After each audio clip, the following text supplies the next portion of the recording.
You're listening to the Telegraph Cycling Podcast, presented by Trainer Road, cycling's most effective training tool.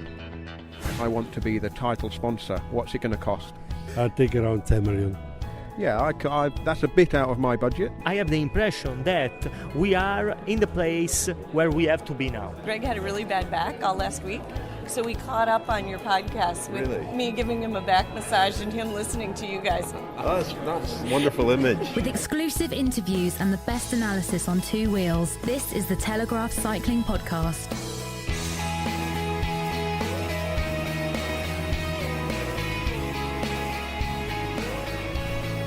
Hello, my name's Richard Moore. I'm with Ned Bolting. Hello, Richard.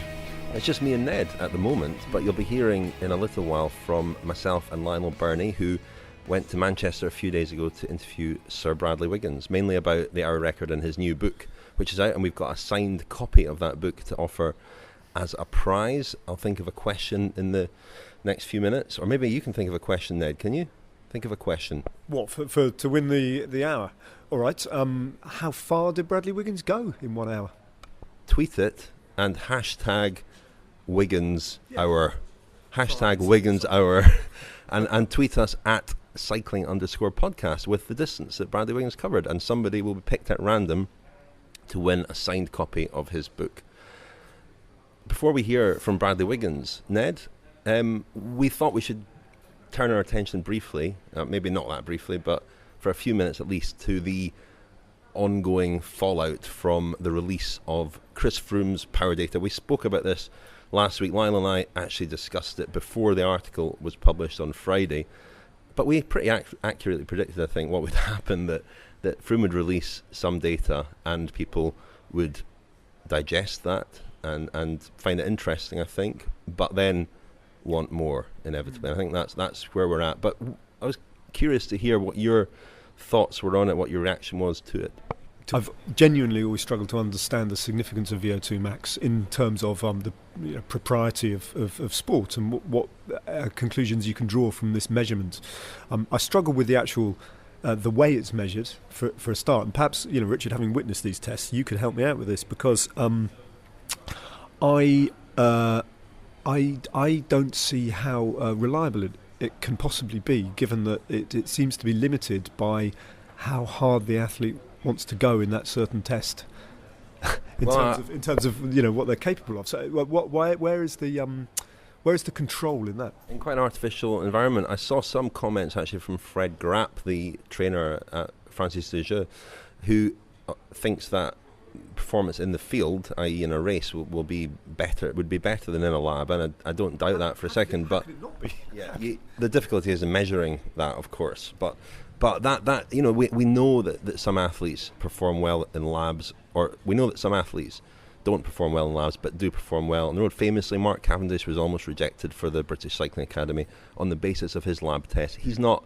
somebody who performs well in a lab test. He's somebody who performs well in a race, and so that surely does restrict or hamper the reliability, I suppose, the accuracy of some of these figures. Not only that, and I've got to be really careful how I express this, because I don't want what I say to be even suggestive of any doubt in this. In the case of Chris Froome, I have a great deal of faith in Chris Froome, and knowing the guy a little, I don't. But right. But if you are undergoing this series of tests, and one of the potential pitfalls you've got in PR terms of making this information public is if your VO2 max is deemed to be unusually high, right? Now, would it not therefore be in your interests, when you're undergoing these independent tests, just to pull up a little bit short of what you might been able to have produced? And where is the motivation for going as deep as you possibly can to really find out your VO2 max? Well, that'd be while he was doing the test, he couldn't see the figure. I was standing behind the screen. I could see what his VO2 max was as it went up. It went up to 92, 93, but it's taken over a 30-second period.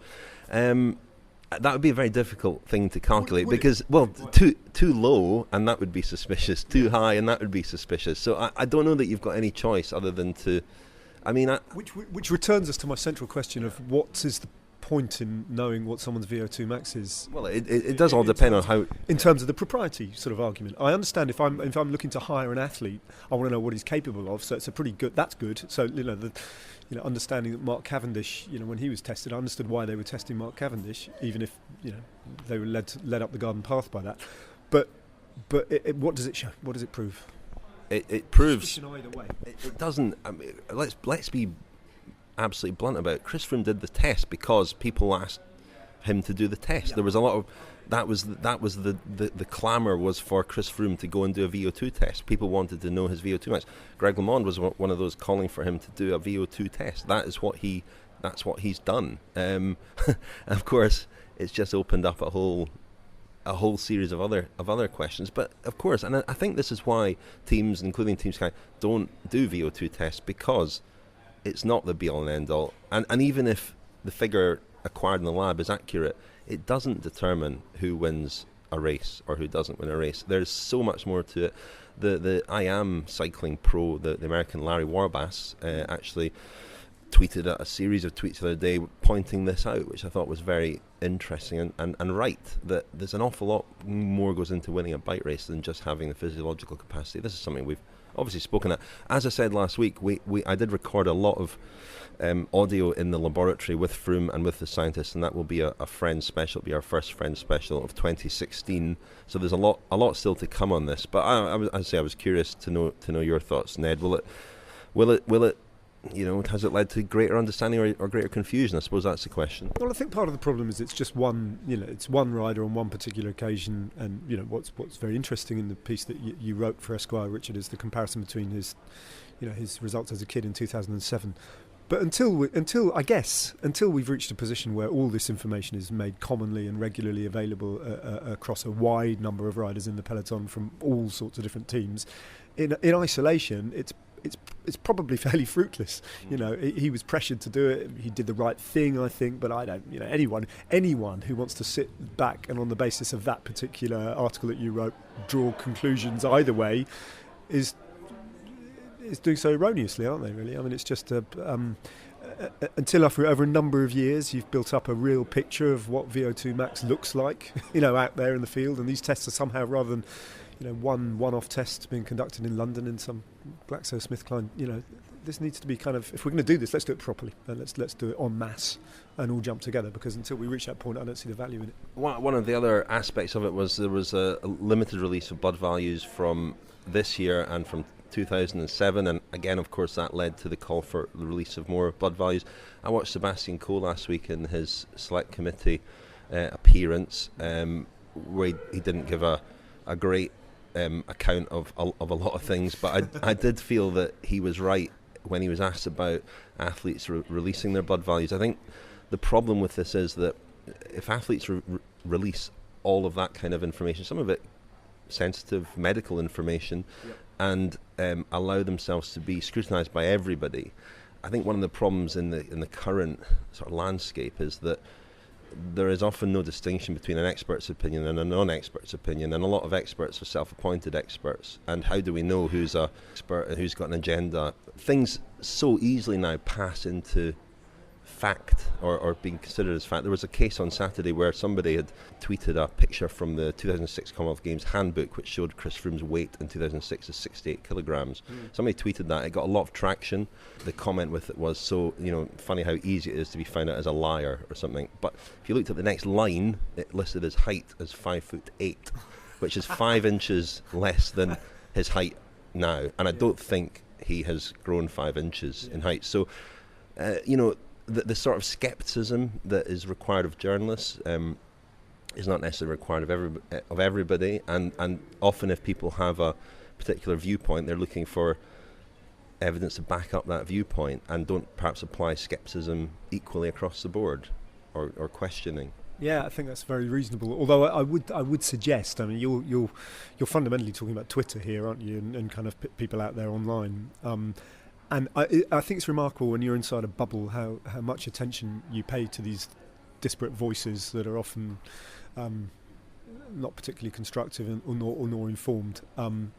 But actually, in the wider sort of context of how that particular athlete is viewed globally and in the broader sporting, it takes an awful lot of those sort of voices to mount up for anything really to shift in terms of, maybe we saw a bit of that happening with the way that the French public reacted increasingly to Team Sky and Chris Froome. So maybe some of that has kind of leaked out into the wider consciousness. I think it does leak out, and I think that increasingly the media is influenced by that, and the media is very powerful. That's the danger, isn't it? I read an interesting article about Donald Trump and how little money he's put into his presidential campaign, but he's using social media, I don't know if in a consciously clever way, but in an effective way.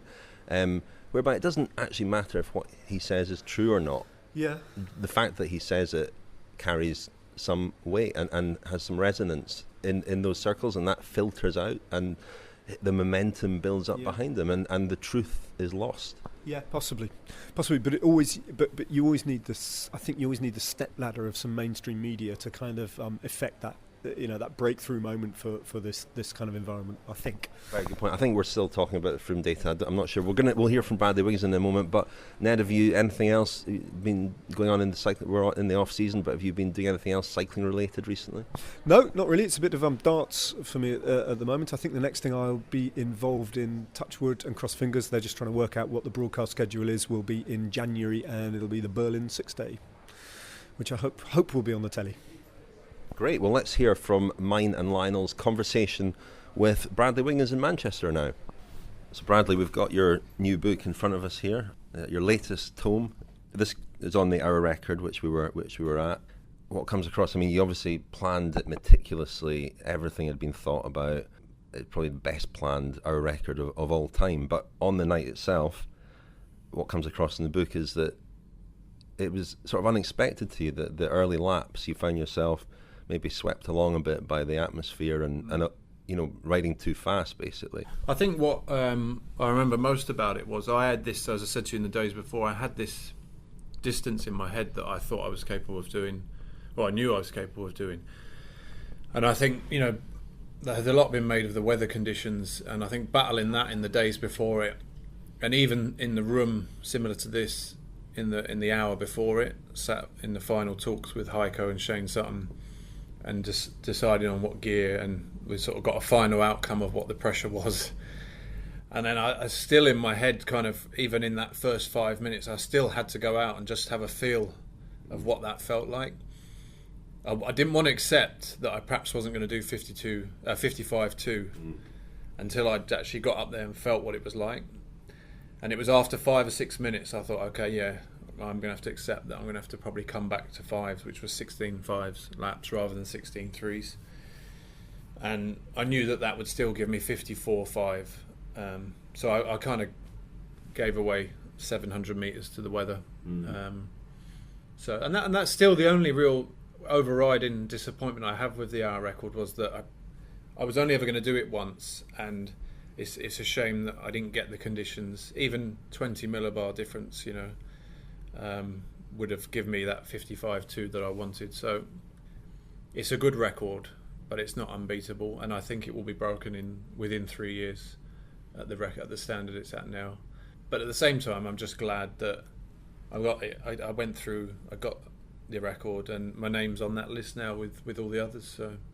As I said, you are someone who prepares meticulously for things. You like to know, control the controllables. You like to know what's going to happen. So did it surprise you on the night? You mentioned a few times that you were conscious of a girl screaming at one particular point in the lap. There are all these things that you can't really prepare for, even the atmosphere, the crowd, the temperature. So how, in that situation, do you deal with that? Do you sort of get back to basics, to thinking about, this is what I need to do? Well, it's quite I think because of the intensity of the effort in the first 10 minutes, it does feel easy, and you have to be careful that you don't end up going out too fast, because obviously it is an effort over 1 hour, so 10 minutes should feel relatively, if you had to stop at 10 minutes, like the day before we did a stand in 5 kilometres just on pace, and that's easy. That's 20 laps of what you can do for 1 hour. So you come off and go, God, that was easy, that, yeah. So the first 10 minutes, you have to be careful. You have to keep in the, the back of the mind that this is 1 hour and it's not 10 minutes or 5 minutes. You know, you go out, you're on that power, you're on that lap split, so you are aware of a lot of other things because it is an easy effort. You find yourself drifting. You're not in this intense extreme because you realise that it is going to get harder. Much like an old King cycle test for anyone who's done a King cycle test back in the day. You know, it gets harder and harder and harder, and you got to keep that little diamond thing in the middle of the... And you realise that it is going to get harder. So in some ways you allow yourself a small amount of freedom. So when it starts biting, you're ready to dig in. So, you know, I say that the focus and the intensity after 2 minutes isn't the same as it is after 50 minutes. So yeah, I did pick up on small things like this Cockney girl voice shouting at me coming into the home straight every lap. I can smell beer, or I can smell hot food being cooked, or I just get a sort of blaze of pink shirts, which was the vitality thing going on in the middle, or... You know, but after a while, you start forgetting about them things. You go, God, this is really starting to hurt now. So, you know, I think, yeah, and people wouldn't expect that, you know, that first, what it's like. And I think just trying to explain that, what it's like to do an hour record, really. And also summarise the history of the hour record, because I think people forget, people that are new to the sport, as a lot are, with the, you know, the boom in cycling the last couple of years, people didn't even know this record existed, as it lied dormant for 20 years after Chris broke it in 96. So reminding people the history and who's been through it and the riders that have held it before, I think is what my idea with the book was. You mentioned the history there. I mean, is there something about the hour record? I mean, it's a logical thing because, you know, it's a nice round unit of time, but physiologically, is there something a bit like the marathon is kind of that distance that's almost designed to be just beyond what is comfortable? Is the hour the same in cycling? Yeah, I think so, yeah. I think it's too far for a lot of people to think about taking on. I think had it been a 20-minute record, Cancellara would have gone for it 10 years ago in his prime. You know, so I think it's one of those records that makes people think twice about going for it. And there's not many people, I sort of think, in modern day cycling who will attempt this record as it stands now. Obviously we saw a lot of attempts since Jens, because the record was put back to was it put back to Moses' record or Boardman? No, Eddie Merckx, sorry, 49. So it's but obviously as the record gets less and less, there are less and less people that you think could do it. So yeah, it's one thing that hasn't changed with the hour record from Dot is the intensity and the effort and the focus that it takes to ride for 1 hour. Positions have changed, aerodynamics have changed, training methods have changed. But I had a lovely book and a message from Baldini, who went for the record. And obviously he went for it in a completely different setup, much like the Merckx setup. But here's someone who 40, 50 years ago did it, who knows exactly what it's like to do the hour record, who can still relate to in the modern day. That was a great story in the book. Did he send you that note after and his book after your ride? I can't remember. I think it was after. You know, like I say, it's a club. It's a special club that people, you know, Eddie Merckx, another one. You know, I had a chat with him in Qatar this year about it. And you said in the book that Merckx, you spoke obviously about other people who might go for it, and he thought Tony Martin, though he clearly has the physiology and the physical ability, it's the track craft that you need, and his tendency to shift around on the saddle quite a lot might count against him. So there's more to it than just, you know, your Cancellara as well doesn't have a lot of track experience. That's a big part of it. I think you can get over that, though. I think that guys can get over that. I mean, Jens, you know, I know the record was 49 or 50 when he did it, but still, to do what Jens did at that age was incredible, really. And I think Tony Rominger fell off the track the first time he got on it. I mean, if you watch his 55-2 record, he sits down halfway through the banking because he gets scared out of the saddle. I mean, you know, once you're up and running, and someone like Tony, if he's going to do it, he'll do his homework with it, and he's got a great team of people behind him. I think the next one, certainly, I think Rowan will break it again at some point. He's got 10 years to break it. Is Tom Dumoulin, you know, he's another one who I think they may get in before Tony ever gets a chance to do it. So I spoke to Alex Dowsett at the weekend about his effort, and I asked him about the comparisons between the hour record on the track and an hour-long time trial on the road, and he said that riding on the track gave him an appreciation of just how much rest you get in a road time trial of an hour. It's relentless, absolutely relentless. And I tried to summarise that in the book. This feeling of kind of the way you ride a track is if you looked at a speed trace on a track, you go faster in the banking because you're sort of going downhill essentially, and it's how you marry the power with that speed gain you get. So normally you press on further in the banking and just back off slightly in the straights, because if you pressed on the same in the straights as you do in the banking, you'd get a massive surge in power in the straights for where you don't get a lot of speed gain. So riding the track with that kind of I call it squeezing, because you're talking about 10, 12, 20 watts each time. So you're squeezing the power in the bankings to 450 watts, back into 440 watts on the straight, 450 watts. And that continual for 220 laps, 440 times you've got to do that. If you sat on a table here for 1 hour with one of those old kids' toys where you plunge it down and it builds up speed and you kept plunging it, but when it gets to a certain speed, you've got to plunge it at the right point to gain more momentum, because if you just went at it, it wouldn't be the ratchet thing doesn't work. So I describe the hour record to much like one of them. If you sat there for an hour just doing that and you had to do it right that in itself would be hard work. So if you sort of translate that onto a bike where you've got to squeeze, anyone who's ridden a turbo for an hour realise just how hard it is to hold a certain given power. You know, people could sit at 200, 250 watts. You take that up to 450 watts for an hour on a turbo trainer. It's tough work. And then, you know, the first thing that happens on a turbo when you start fatiguing, you change up a gear and you start pushing more, so you cadence to 80. On the track, you don't get that beauty. So you're 106, 107 RPM the whole time. So it's unforgiving on the track. It really is.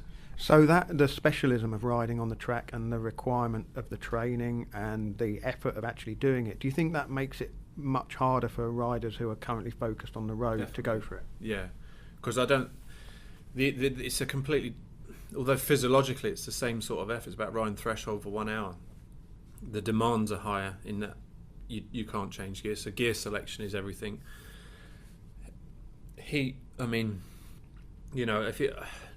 We wanted it at 28 degrees. We set the building at 28 degrees. Then you put 6,000 people in it. Went up to 33.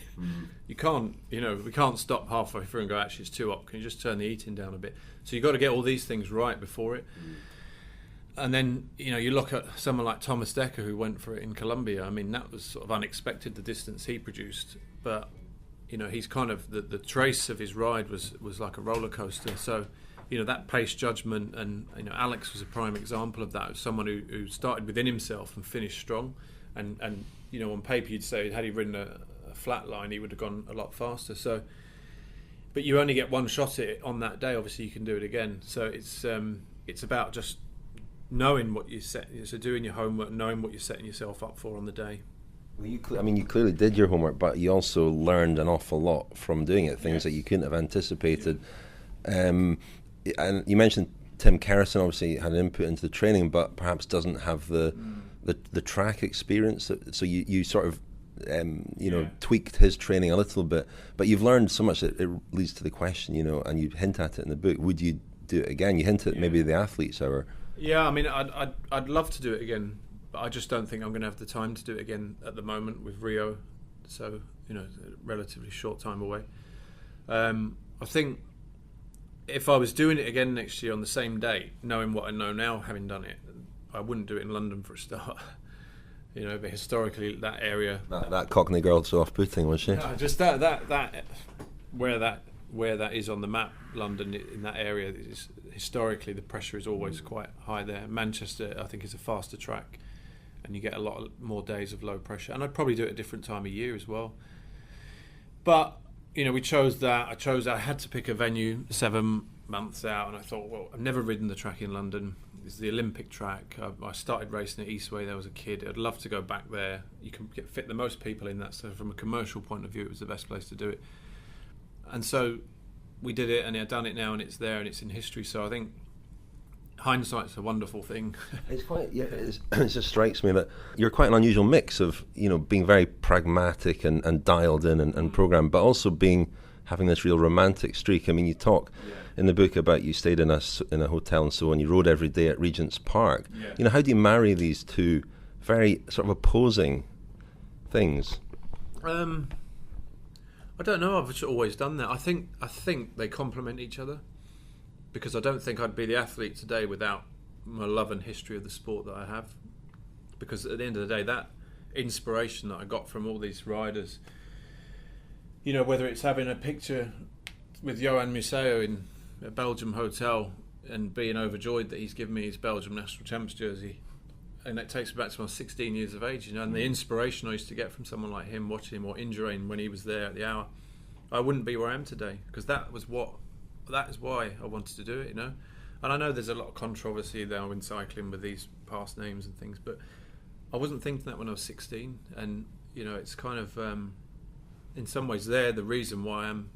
So how I guess have you retained that love of the romance? Well, it kind of went away for a long time in the middle of my career, and I ended up sort of despising the sport in many ways. Around 10 years ago, sort of 2006, 2007, and I was just doing it, and I had other things in my life that I really focused on, like children and stuff, and I used to just think, well, this, you know, I'm doing this is a job at the end of the day, and I enjoy doing it, I enjoy training, but used to get frustrated with so many other things.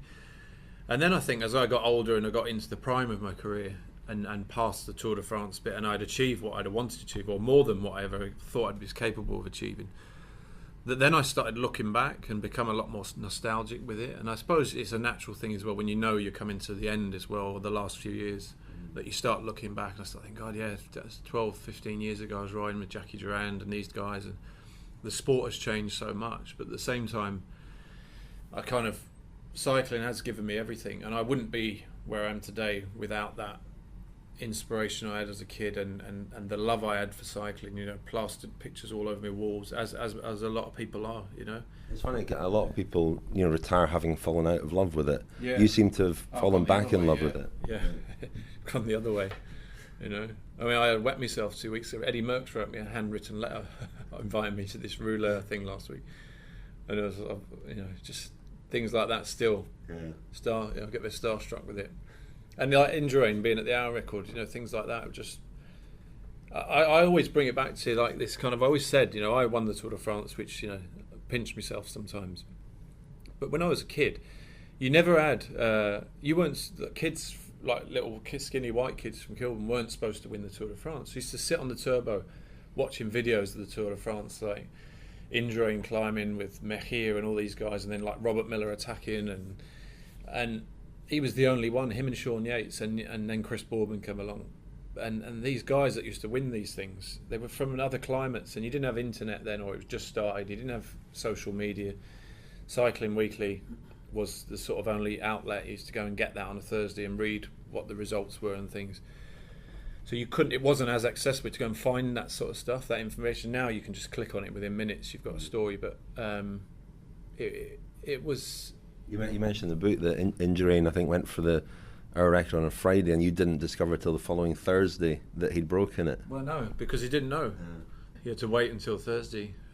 So funny. You mentioned also in the book your son Ben has got quite into cycling. He has two heroes, Peter Sagan and Bradley Wiggins, but that's not Bradley Wiggins, his father. It's Bradley Wiggins, the cyclist, and he's obviously keen on the sport. How would you feel about him getting into the sport? Yeah, I think he couldn't be getting into it at a better time now. You know, the sport is where it's at today, but you know, another 10 years or 8-10 years when he's 20 and Neo Pro or whatever, if it keeps going where it's now, the sport's going to be worlds apart. And I think all this sort of talk of Lance and the post-Lance era, and you're going to have likes of Chris Froome by then will be retired, have won however many tours he's won, done it clean and proven that, and there's no scandals. Then that's what it needs, is these kind of people, a lengthy period of time with no scandals, and people to look up to. So I think it's going to be the sport will be in a much better place by then. And like I say, cycling's given me everything, and I don't see why he could be doing worse things. How do you kind of, you know, interact with Ben when he's into cycling? I mean, it must be quite difficult.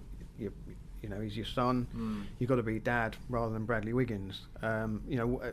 Well, I think you just do it. You just do it without thinking about it. I don't think you think. I'd never think about those things. The only thing I try and do is portray the amount. Well, they know that the amount of love I have for cycling. You know, they're all just in the house. His bikes, old jerseys, things. You know, it's just sort of in the blood. They've not known anything else really. So I think it's you just do it. You just live your life. You don't really think about it while you're doing it. You just who you are, and you portray that to them, and you are, you're a product of your childhood at the end of the day, and you don't try and do anything different. You just try and be yourself and instill your own morals, and that's why kids either turn out good or bad, depending on what their parents are like. So I don't think you think about those things. You're not aware of it at the time. You just live in it, and all of a sudden 10 years has gone by, and you're like, oh, shit, I'm 36 now. Back to sort of putting the prep into the hour record, how could you compare it or contrast it to preparing for the Tour de France, and particularly in terms of like putting your little team together for this particular objective? In some ways, yeah, but I think in some ways it was a lot easier because it's so quantifiable. It was like, right, well, what's 50, when we started this project, what's 53 kilometres? That's 17-second laps. Right, okay, let's try that for 10 minutes. Oh, that felt all right. Should we go to 16.8? Try that for 20 minutes.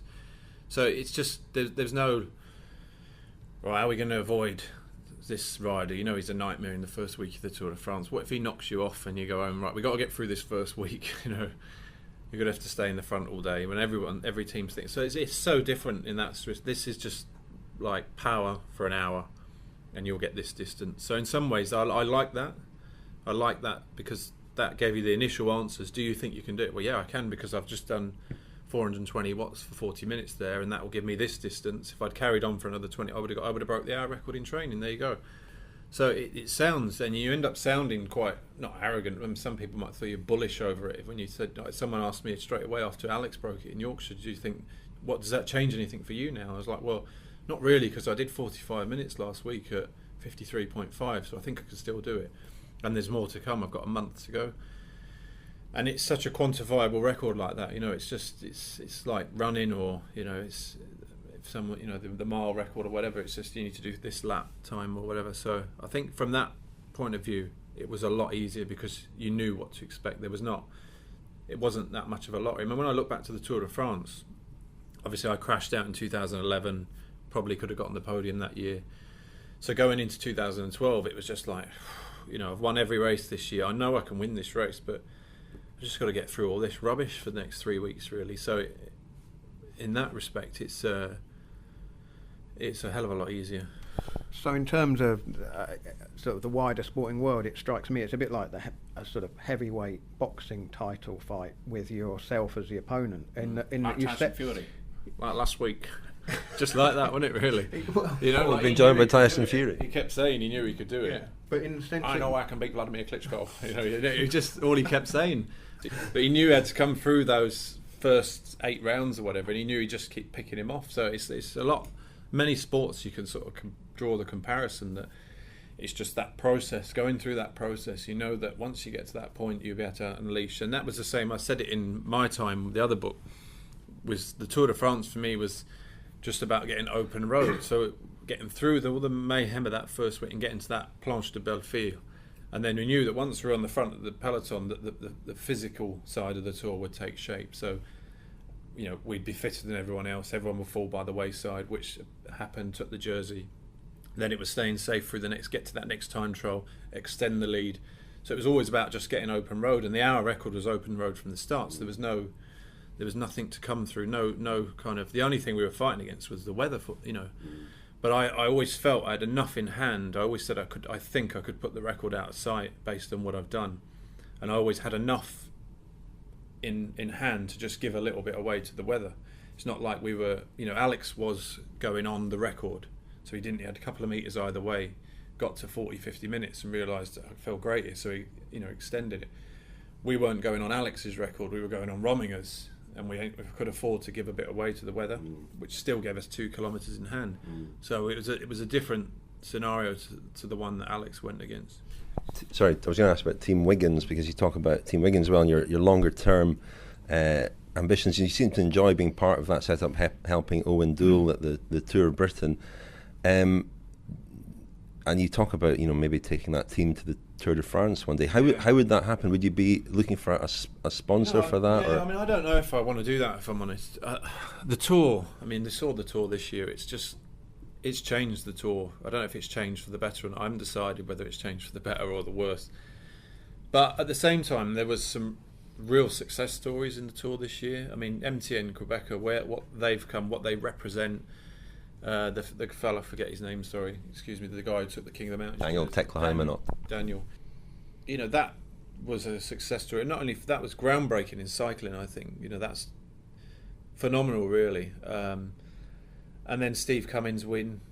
And then you took at the other, you know, the people that loved that sort of romance of the sport, and they, you know, and then you look to the other end of the spectrum, what Team Sky went through. I mean, that's horrible. I don't think anyone is that now what's going to happen to whoever's leading the Tour de France for the next few years. I don't know. I mean, it's not a nice thing to watch, or I don't think anyone can take pleasure in watching that.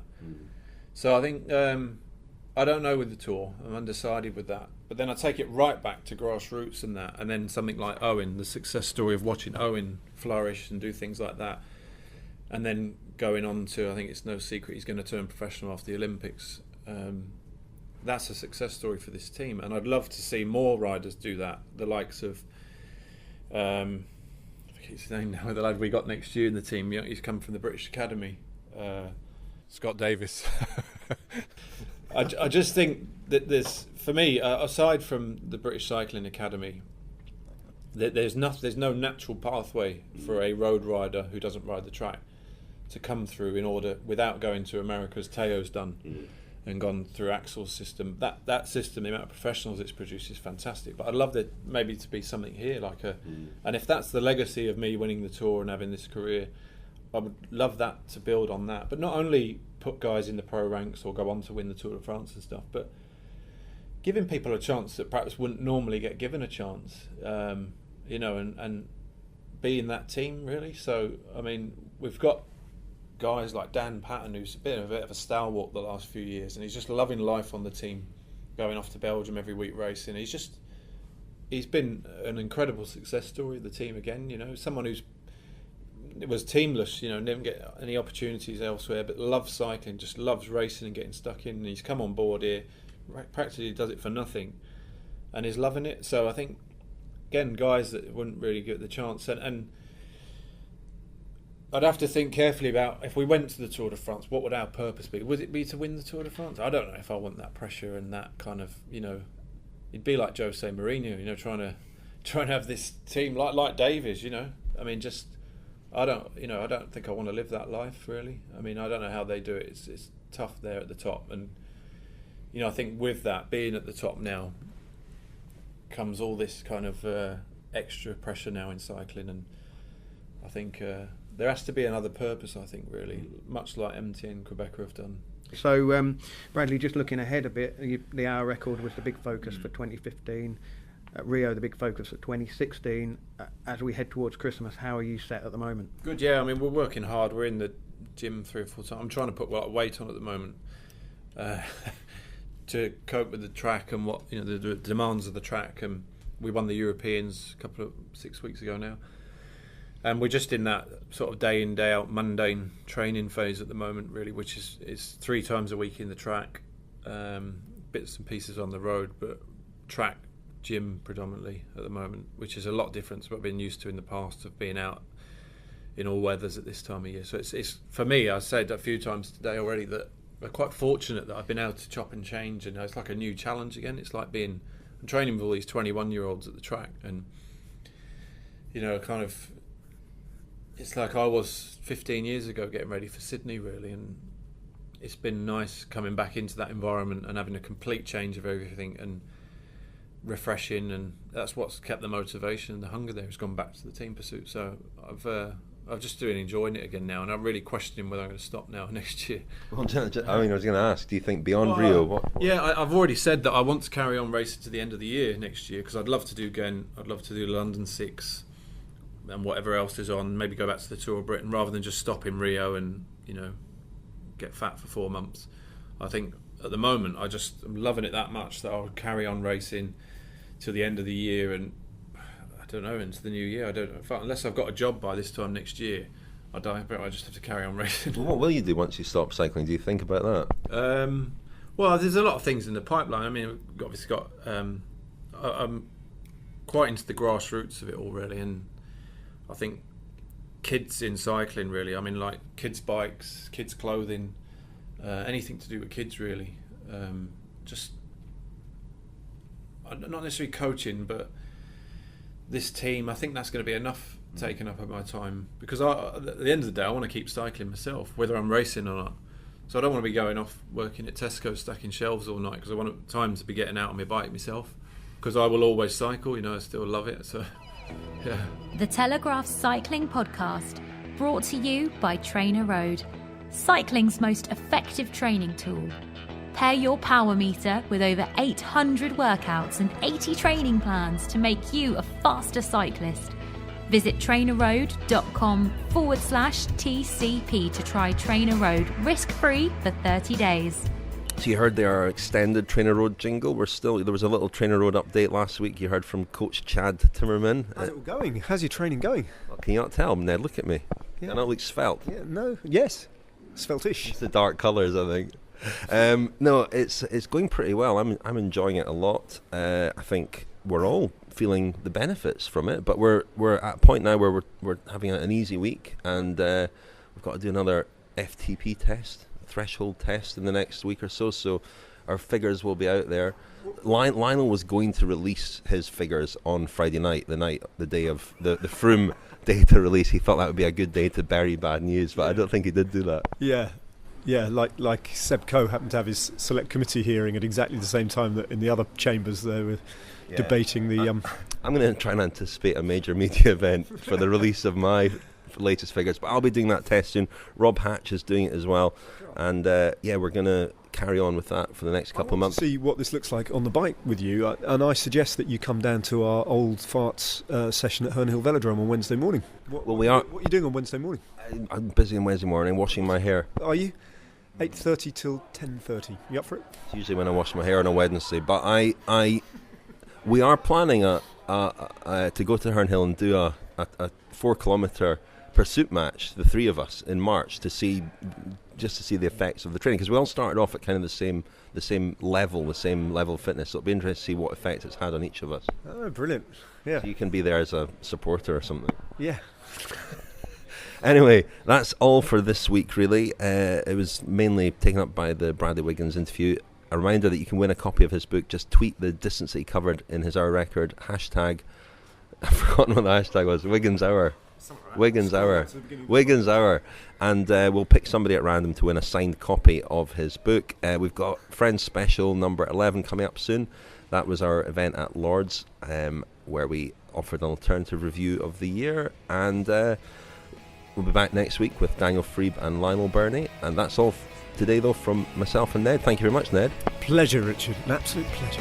You've been listening to the Telegraph Cycling Podcast. Thank you to Glass Pear for the music in this episode. For more information and to download more editions of the show, visit thecyclingpodcast.com.